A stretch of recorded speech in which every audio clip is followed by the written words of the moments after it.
அறிவு என்பது தெளிவு நிலைக்கு உட்பட்டது மட்டும் அல்ல, அது மனம் கடந்த அறிவு நிலைன்னு சொல்கிறார். மனம் கடந்த அறிவு நிலையை தான் வந்து அறிவோடு இருன்னு சொல்கிறார். மனம் கலந்த அறிவு வேற, உணர்வு கலந்த அறிவு வேற. நாம் மனம் கலந்த அறிவிலிருந்து மீண்டு உணர்வு கலந்த அறிவோடு நாம் வந்து பயணிக்கும் பொழுது நாம் தெளிவு பெற முடியும். இதெல்லாம் வந்து ஞானம் அடைகிறதுக்கான ஒரு படிக்கட்டுகள் சுவாமி சொல்கிறார். ஒரு படிக்கட்டுகள். பகுத்தறிவோடு ஒரு செயல்பாடையும் ஒருத்தவங்க சொல்கிறாங்கன்னு நம்ம அப்படியே நீ வந்து அப்சர்வேஷன்ஸ், அதாவது அது அப்படியே நீ ஏற்றுக்கணும்னு அவசியங்கள் கிடையாது. இப்போ நீ ஞானிகளாக சரி முனிகளாக இருந்தால் சரி யார் என்ன கருத்துக்கள் சொன்னாலும் நீ அப்படியே ஏற்றுக்கணுன்றது வந்து அவங்கவுங்களுடைய கருத்துக்களை வந்து பதிவிடலாம், தவறு கிடையாது. ஆனால் நீ ஏற்றுக்கொள்ளும் பொழுது எது வேண்டும் எது வேண்டாம் என்று உன்னுடைய பகுத்தறிவோடு செயல்பட வேண்டும். ஆத்ம விசாரணைக்கு மிக முக்கியமானது பகுத்தறிவு தான். பகுத்தறிவு மட்டுமே வந்து ஆத்ம விசாரணைக்கு இல்லை, அதுவும் கடந்த நிலைக்கு போகும்பொழுது மட்டுமே ஆத்ம விசாரணைக்கு நம்ம வந்து போக முடியும். பகுத்தறிவும் ஒரு லிமிட்டடு தான். அதுக்கு வந்து ஒரு உதாரணங்கள் சொல்லலாம். இப்போ வந்து நம்ம வந்து மூச்சு விடுறதுக்கு வந்து என்ன தேவை?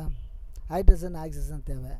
ஹைட்ரஜன் ஆக்சிஜன் வந்து காற்றுலேருந்து இரு பங்காக பிரித்து ஒரு பங்கு 2 பங்கு அப்படின்ட்டு குறிப்பிட்டு சொல்கிறாங்க.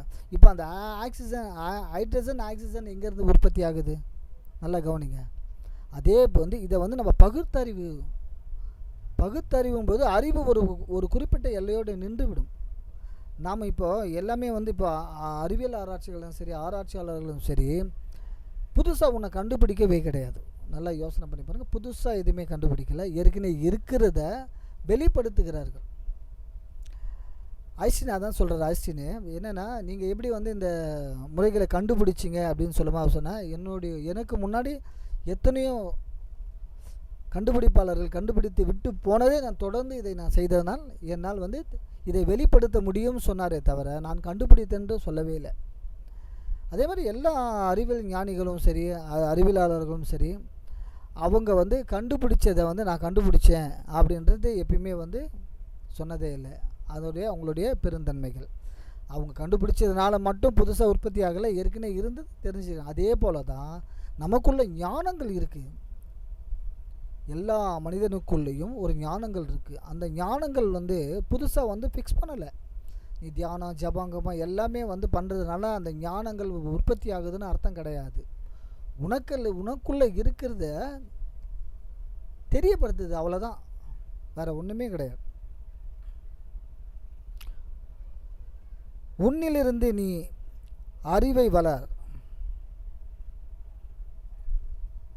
இப்போ என்ன சொல்கிறேன்னா சுவாமி, முதல்ல நாம் ஒரு சென்சிட்டிவாக இருக்கணும், அதுக்கப்புறம் தான் வந்து மற்றவங்களுக்கு இந்த மாதிரி அட்வைஸ் பண்ணணும்னு சுவாமி சொல்கிறார். இப்போ நிறைய பேர் என்னென்னா நிறைக்குடம் தழும்பாது. பெரிய அறிவாளி ஞானிகள் அதிகமாக பேச மாட்டாங்க, நல்லா பார்த்துருக்கீங்களா? பேசவே மாட்டாங்க. ஆனால் இந்த அறகுறை வேக்காடுகள் என்ன பண்ணுவாங்கன்னா, அதை தான் வந்து என்னென்னா மக்களை வந்து தவறாக திசை திருப்புறதும் தவறான பாதைக்கு கொண்டு போகிறதும் இந்த அறவேக்காடுகள் தான்.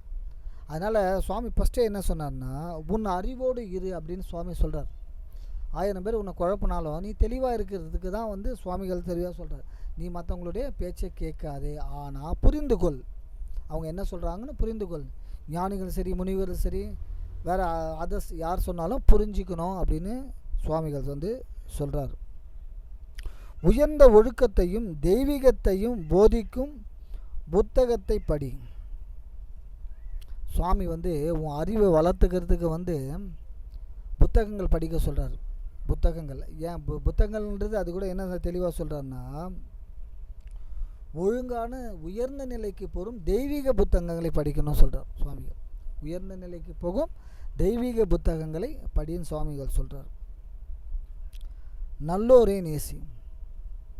இப்போ நம்ம இருக்கிற சூழ்நிலையை பொறுத்து தான் நாம் எப்படி வாழ்கிறோன்றது வந்து நமக்கு தெரியும்.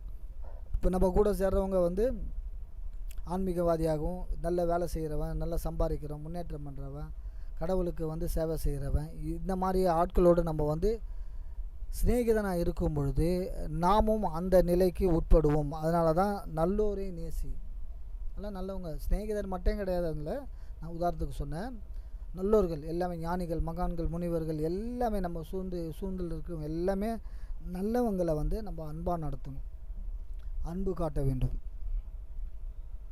உன் உண்மையான இயற்கையை உண்மையான இயற்கையை எப்பொழுதும் சிந்தித்து தெரிந்து உணர்ந்து கொள். இங்கே கரெக்டாக பாயிண்ட்டுக்கு வந்துட்டார் சுவாமிகள். இந்த பிரபஞ்சத்துடைய முழு அறிவு, இந்த பிரபஞ்சத்துடைய முழு அறிவு நாம் பெறணும்னா சதாகாலம் அதோடைய சிந்தனையில் இருக்க வேண்டும் சுவாமி சொல்கிறார். சிந்தனைனா எல்லாத்தையும் விட்டுட்டு அப்படியே கிடையாது. தாமரை இலை நீர் போல மற்ற கடமைகள் இருந்தாலும் உன்னுடைய எண்ணங்கள் எல்லாமே இந்த பிரபஞ்சத்தை நோக்கி ஆராய்ச்சிகள் இருக்கணும்னு சுவாமிகள் சொல்கிறார். உன் மனமே சேவகத்திற்கும் அடிமைக்கும் அஞ்ஞானத்திற்கும் காரணமாகையால் உன் மனதுடன் ஜாக்கிரதையாயிரு. உன் மனமே சேவகத்திற்கும் அடிமைக்கும் அஞ்ஞானத்திற்கும் காரணமாக இருக்கிறதா உன் மனம் ஜாக்கிரதையாக இரு. சுவாமி என்ன சொல்கிறாரு, நமக்கு முதல் விரோதியே நம்மளுடைய மனங்கள் தான் சொல்கிறார் சுவாமி. நம்மளுடைய முதல் விரோதியே மனங்கள் தான் சொல்கிறாரு. மனம்தான் ஆணவம் கண்மம் மாய் என்ற முக்குணங்கள் நிறைந்தது.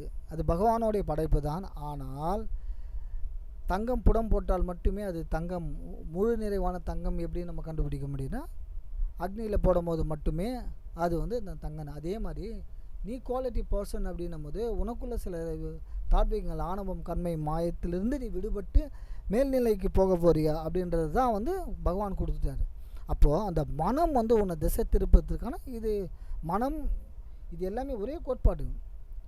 அதிலிருந்து பிரிந்து அறிவு நிலை தாண்டி உணர்வு நிலைக்கு, அதாவது உணர்வு நிலையில் கூட என்ன சொல்கிறேன்னா மெய் உணர்வு நிலைக்கு போகிறதுக்கு தான் சுவாமிகள் சொல்கிறாரு. உன்னை வந்து எல்லாமே வந்து மனம் வந்து அடிமையாக்கி வச்சுருக்கிறத சுவாமி தெளிவாக சொல்கிறார். எல்லாருமே மனம், ஏன்னா மனம் உன்னை எப்படி அடிமையாகுது நல்லா யோசனை பண்ணி பாருங்கள். நம்ம ஒரு கேரக்டர் ஃபிக்ஸ் பண்ணிக்கிறோம். நான் கோவக்காரன், நான் ஒரு கோமாளி, நான் ஒரு சிரிப்பு, நான் மற்றவனுக்கு இது அப்படின்றது நாமளே வந்து ஒரு ஃபிக்ஸ் பண்ணிக்கிறோம். ஃபிக்ஸ் பண்ணிவிட்டு சாவர வரைக்கும் அதுலேருந்து நம்ம வந்து மீண்டு போகிறதே இல்லை.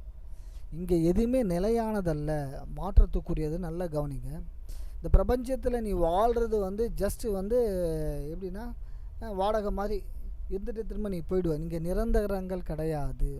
கண்களை மூடி கண்கள் திறக்கும்போது உன் குழந்தை பருவத்திலேருந்து இளமை பருவத்தில் முதுமை பருவம் வரைக்கும் சாக்காடு வரைக்கும் நீ வந்து போயிடுவ, சாவர வரைக்கும் போயிடுவ. அதனால் வந்து இது நிரந்தரங்கள் கிடையாதுன்னு சுவாமிகள் சொல்கிறாரு.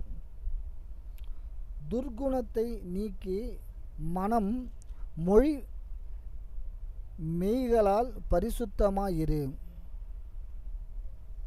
சூப்பராக சொல்கிறார் சுவாமிங்க. துர்குணங்களை நீக்கி மனம்னாலே துர்குணங்கள் நிறைந்தது தான் அப்படின்னு வச்சுக்க. மனம் ஒருத்தன் புத்தர் கூட என்ன சொல்கிறார், ஆசையே துன்பத்தை காரணம் சொன்னார். ஆசை வந்து மனதுக்குட்பட்டது. அதை தான் சுவாமி இங்கேயே சொல்கிறாரு. மனம் துர்குணத்தை நீக்கி, மனம் வந்து அந்த துர்குணங்கள் எல்லாமே வந்து, துர்குணம்னா என்ன, கெட்ட எண்ணங்களை வந்து கெட்ட குணங்கள் கெட்ட செயல்பாடுகளை தான் துர்குணங்கள் இங்கே வந்து சொல்கிறாரு. அதை நீக்கி மெய்களால் பரிசுத்தமாக இரு. நீ உண்மையை ஃபிக்ஸ் பண்ணுன்னு சொல்கிறார். உண்மையை ஃபிக்ஸ் பண்ண, உண்மைன்றது பகவான் தான். அந்த பகவானை நீ அதுக்குள்ளே நீ தார்மீகங்களை வந்து புரிந்து கொள்ளும் பொழுது நீ பரிசுத்தமாக இருப்பதற்கான வாய்ப்புகள் பகவான் உனக்கு அளிக்கிறார். நீ ஏற்கனவே பரிசுத்தமாக தான் இருப்பினும் அதிலிருந்து மீண்டு நீ வர வேண்டும். அதாவது பரிசுத்தத்திலிருந்து துர்குணங்களிலிருந்து மீண்டு வர வேண்டும்னு சுவாமி வந்து அழகாக சொல்கிறார். உன் உள்ளத்தில் கிடக்கும் ஒப்பற்ற அரிய பெரிய அற்புதமான விஷயங்களையும் சக்திகளையும் சம்பவங்களையும் தெரிந்து கொள். உன் உள்ளத்தில் கிடக்கும் ஒப்பற்ற அரிய பெரிய அற்புதமான விஷயங்களையும் சக்திகளையும் சம்பவங்களையும் தெரிந்து கொள்ள வேண்டும். கரெக்டாக பாயிண்ட்டுக்கு வந்துட்டார் பாருங்க சுவாமி. எல்லா மனுஷங்களுடையும் வந்து அந்த சக்தி கோட்பாடு இருக்குது. சிம்பிளாக சொல்லனா, ஆன்மீக ரீதியாக சொல்லனா, ஒரு பராசக்தி நமக்குள்ளே வந்து செயல்பட்டு கொண்டிருக்கின்றார். அந்த செயல்பாட்டை ஒப்பற்ற அரிபெரிய அற்புதங்கள் நமக்கு வந்து நிறைய விஷயங்களை வந்து வெளிக்கொண்டு வர்றதுக்கான அந்த சக்தி நமக்குள்ளே இருக்கிறது வந்து முதல்ல நம்பு. அந்த சக்தி வெளிப்படும். நீ அஞ்ஞான மாய்கள், இந்த மேஜிக், பிளாக் மேஜிக் அதெல்லாம் போயிட்டு நீ முழுகி நாசமாக போவாது. பகவான் அதாவது சுவாமிகள் சொல்கிறாரு, பிளாக் மேஜிக்ன்றது வந்து நம்ம அடுத்த காலங்களில் நம்ம அந்த பிளாக் மேஜிக்கை பார்ப்போம். உன் உள்ளத்தில் கிடக்கும் ஒப்பற்ற அரிய பெரிய அற்புதமான விஷயங்களை, சக்திகளை, சம்பவங்களையும் தெரிந்து கொள்ள வேண்டும். இதெல்லாம் வந்து ஞானம் அடையிறதுக்கான படிக்கட்டுகள். சுவாமிகள் நீ இதெல்லாம் தெரிஞ்சுக்கணும்னு சுவாமிகள் சொல்கிறார். உன் மனதை விட சக்தி வாய்ந்த வேறொன்றும் இல்லை. சுவாமி ஃபஸ்ட்டு எல்லாம் மனம் மனம் மனம் சொன்னார். இங்கே குறிப்பிட்ட மனம் எதை சொல்கிறாருன்னா, மனம் தாண்டிய மெய் உணர்வு நிலையே சொல்கிறார். இங்கே மெய் உணர்வு நிலை மனம், மொத்த மனங்களை 3 வகையாக பிரிக்கப்படுது.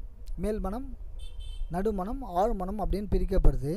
இந்த இடங்களில் சுவாமி சொல்கிறது சக்தி வாய்ந்த ஆழ்மனதை வந்து குறிப்பிட்டு சொல்கிறார். ஆழ்மனம் வந்து மெய் உணர்வு நிலை கலந்த மனம். அது மெய் உணர்வு கலந்த மனதை வந்து ஆழ்நிலை மனம் சொல்கிறாரு. உன் மனதை விட சக்தி வாய்ந்த வேறு ஒன்றும் இல்லை அப்படின்னு சொல்கிறார். அதான் இங்கே வந்து ஆழ்மனதை வந்து குறிப்பிட்டு சொல்கிறாரு. உன் எண்ணங்களை கவனித்து கெட்ட எண்ணங்களை அகற்றிவிடும். நீ யாருன்னு தெரிஞ்சுக்கினா கெட்ட எண்ணங்கள் ஆட்டோமேட்டிக்காக உன்னை விட்டு போயிடும். அதுக்கான தான் ஆத்ம விசாரணைகள் நம்ம செய்யறதுக்கு முயற்சி பண்ணிட்டு இருக்கோம். உன்னுள் தோன்றும் துர்குணங்களால் நடுநிலை தவறாதே. கெட்ட எண்ணங்கள் வந்து எல்லாருக்கும் வரந்தான், வராமல் போகாது. ஆனால் அதில் சுவாமி சொல்கிறார் நடுநிலை தவறாது, பேலன்ஸ் ஆகிடுன்னு சொல்கிறார். தவறு விழுந்துடாது, அதுக்குள்ளே தவறு விழுந்தாது. நமக்கு நல்லது கெட்டது வந்து புரியலை. எவ்வளோ ஞானிகள் மகான்கள் நிறைய புத்தகங்கள் எழுதி நமக்கு சொன்னால் கூட நமக்கு புரியல. இங்கே ஒருத்தர் வந்து தியானத்தை சொல்லி கொடுக்குறாரு, அங்கே ஒருத்தர் தியானம் சொல்ல ஆன்மீகத்தை பற்றி சொல்கிறாரு. எல்லாம் நம்ம ஓடின்னு இருக்கோம். ஆனால் உனக்குள்ளே இருக்கிற ஆத்ம விசாரணை செய்யும்பொழுது ஞானம் அடைய முடியும்னு சொல்கிறார். மனம் கடந்து போகிறோம். மனம் கடந்து போகும்போது மட்டுமே அந்த நிலைக்கு வந்து போகும். சுவாமிக்கு சொல்லும், உன் வார்த்தைகளையும் உறுதிமொழிகளையும் சத்தியங்களையும் காப்பாற்றும். இது இருக்கிறதுலே பெரிய கஷ்டமான விஷயம். நம்ம ஒருத்தருக்கு வாக்கு கொடுத்தோம்னா அதை நம்ம வந்து காப்பாற்ற முடியுமா முடியாதான்றது எல்லாருக்குமே ஒரு டவுட் வருது. சத்தியம் பண்ணுறோம், இதை மட்டும் எவன் ஒருத்தன் கடைபிடிக்கிறான்னா அவன் உண்மையாலுமே ஆத்ம விசாரணைக்கு போயிடுவான். கொடுத்த வாக்கையும் சத்தியத்தையும் எவன் மீறவல்லையோ அவன் வந்து கண்டிப்பாக வந்து ஆத்ம விசாரணைக்குள் உள்ளே போயிடுவான். அதில் வந்து மாற்றமே கிடையாதுன்னு சுவாமிகள் சொல்கிறார். உணர்ந்த உண்மைகளை உரைக்க வேண்டிய இடத்தில் உரைக்க சொல், உரைக்க வேண்டிய இடத்தில் உரைக்க சொல். இப்போ சுவாமி என்ன சொல்கிறாருன்னா, நீ ஒரு இடத்துல வந்து உண்மையை சொல்லியே ஆகணும் அப்படின்னா கண்டிப்பாக நீ சொல்லியே ஆகணும். அதில் வந்து மாற்றமே கிடையாது என்றார். உண்மையை சொல்லாமல் பொய் சொல்லணும்னு அவசியங்கள் கிடையாது. ஆனால் வள்ளுவர் வந்து சில நேரங்களில் அவனுக்கு நன்மை பயக்கு மேல் பொய்யுற கூறலாம் அப்படின்னு வள்ளுவர் சொல்லியிருக்காரு. ஆனால் இடம் பொருளை ஏற்ற மாதிரி சொல்லியிருக்கிறாரு. ஆனால் அதுவே வந்து நீ காலங்காலமாக எடுத்துக்கொள்வதற்கு தவறு. சொல்ல வேண்டிய இடத்துல நீ கண்டிப்பாக உண்மையை சொல்லியே ஆக வேண்டும். உன் குற்றத்தை உணர்ந்து அதை நீக்கு. நம்ம தப்பு பண்ணால் ஒத்துக்கவே மாட்டோம். மற்றவன் மேலே தான் நம்ம குறை சொல்லின்னு இருப்போம். நம்மளுடைய குற்றத்தை முதல்ல கவனி. அதை கவனித்து நீக்கினாலே 90% பிரச்சனைகள் முடிஞ்சிச்சுன்னு அர்த்தம். நீங்கள் நமக்குள்ளே இருக்கிற எல்லா பிரச்சனைகளும் நமக்குள்ளே இருக்குது, அந்த பிரச்சனை சால்வ் அப்படின்னு அர்த்தம். சுவாமி சொல்கிறாரு, உன் குற்றத்தை ஒழுங்காக ஒத்துக்கொள். உன் பழைய குற்றங்களை அறிந்திடு. இங்கே என்ன சொல்கிறேன்னா, நம்ம எப்போ செஞ்ச பாவ புண்ணியங்கள் எல்லாத்தையும் வந்து நினைத்து பார்த்து அதுக்கப்புறம் தவறு செய்யாமல் அதற்கு மன்னிப்பு கேட்டு பரிசுத்தமாகிவிடும். ஒரு விஷயம்